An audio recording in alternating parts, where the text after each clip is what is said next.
नमस्कार जय जगन्नाथ दर्शक बंधु देवांजना गार्डनिंग चैनल को पुणी थर आपण मानक स्वागत करूँ देवाशीष। किछि दिन पूर्वर आपण मानक देखैथिली जे सपेटा गछरे कि आमे केमती जड़ कलम करिवा माने गोटे गोटे गछरे दुईटा तीनटा भेराइटी केमती आमे फल फळै परिवा। एठी देखंतु पूर्वर गोटे जड़ कलम करा हैतला एबे मु एटा काटिबी काहे कि ना किछि दिन पूर्वर जेतेबेले मु आपण मानक जड़ कलम करिकि देखैथिली सेतेबेले मु आपण मानक कहिथिली जे मु एई गछरे आउ गोटे जड़ कलम करथिली माने ग्राफ्टिंग करथिली सेटा को मु काटिकी अलगा करची एवं से अलगा करिवा समय भिडियोटा आपण मानक देखाउची। देखंतु एई गछरे पूर्वरु पाखापाखी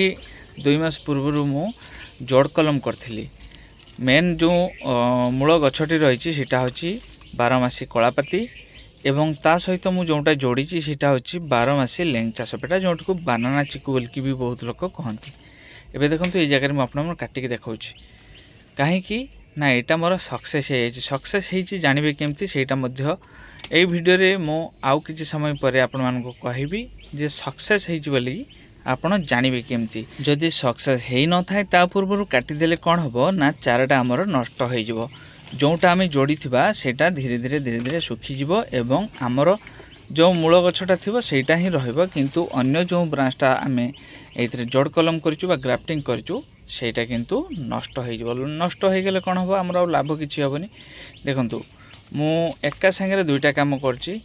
दुईटा गछ को जोड़ीची ठीक किंतु से गछर गोटे डाल एइथरे रहिला एवं एई गछर डाल मध्य सेइथरे रहिला काहे कि ना एटा टिके बड़ चारा थिला यार बहुत बड़ा डाल थिला पाखापाखि 3-4टा डाल थिला तेणु से डाल को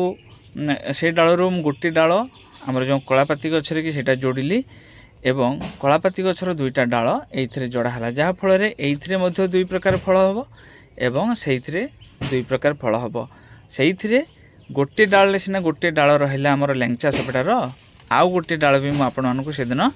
ग्राफ्टिंग करके देखे माने जड़ कलम करके देखैली। जड़ कलम कला परे केमती सक्सेस हुए आपण माने एठी देखंतु जेतेबेले आमे पॉलिथिनटा टाइट करी बांधिबा बा दौड़ीटा टाइट करी बांधिबा सेतेबेले कोन हबो 2 मास परे सेटा पूरा टाइट हो जिवो एवं गछर जो चोपाटा अछि माने तार जो छालटा अछि से छालटा टाइट हेकी जो जो जगह दौड़ी टाइट हेकी बंधा है से जगह तो फुली पारिबनी किंतु ता पाखापाखी जगह सेटा फुलिकी उंच नीच एमती हो जिवो जहा फल रे आमे जानिबा जे सेटा हमर सक्सेस हेची एवं आउ किछि दिन व्यवधान रे कि आमे सेटा को काटिबा। देखंतु एई गछर भेराइटी माने एई जो सपेटा लेंचा सपेटा एटा छोट गछरे छोट अछि आउ जेतेबेले एटा बड़ हुए बहुत मीठा हुए एवं बहुत सुंदर लागे देखिया पई कि तो सही सपेतार भेराइटीरा मु इथरे कलम करची। एबे मु आपण मानकू ए जगह रे खोली कि देखौची जे जोड़ी गला परे केमती एटा देखा जाय। आपण माने देखंतु मु खोलुची पॉलिथिनटा को हुए तो आउ टिके लेट करके भी आमे खोली पार थांतु किंतु एबे मु आपण मानकू खोली कि देखौची आउ एबे एटा खोल देले भी किछ असुविधा नाही काहे ना एटा पूरा फिक्स हे येची आउ जदि आपण माने चाहिबे याको आउ किछि दिन परे मध्य खोली पारिबे किंतु बेसी लेट कले कोन हबो ना गछर जो स्किनटा गछर जो छालटा रहिछि चोपाटा रहिछि से चोपा भितरे पॉलिथिनटा जदि रहि जाए चोपाटा जदि फुली कि बाहर पूरा टाइट हे जिवो पूरा टाइट हे गेले ता भितर हम पॉलिथिनटा बाहर करि परिबेनी जहा फल रे टिके पवन हेले किंबा से डाल टिके हली गला परे सेही जगह रो ही भांगी जिवो। तेणु करके पॉलिथिनटा समय रहिबा समय रे कि हमको माने टाइम रे खोलिया पे हबो। देखंतु दुईटा एक पूरा जोड़ी जाइछि एवं जो जो जगह में बांधिथिलु बांधिला परे यार स्किनटा ठीक सेमती चिन्ह हो जाइछि माने जेमती भाबे रे हमें टाइट करी बांधथुलु सेमती भाबे एटा पूरा चिन्ह हो जाइछि आउ जेतेबेले देखबी एमती सब स्किन गोडा सब फुली जाइथबो ताहले जानिबे एटा पूरा पूरी सफल हेछि। तेणु करिकी किछि दिन पूर्व जेतेबेले मु आउ गोटे जड़ कलम करथुली एटा जेतेबेले मु जड़ कलम करथुली तार वीडियो करा हिनी आउ मु किछि दिन पूर्व सेही गछरे आउ गोटे डाल रे कि यार जो लेंचा सपेटार आउ गोटे भेराइटी मु जड़ कलम कली जड़ कलम करवा समय रे कि आपण मन गोटे वीडियो करके देखैथिली बेसी नुह 4-5 दिन पूर्व आपण मन देखाइथिला किंबा गोटे सप्ताह पूर्व तेणु सेतेबेले मु आपण मन कहिथिली मु आउ गोटे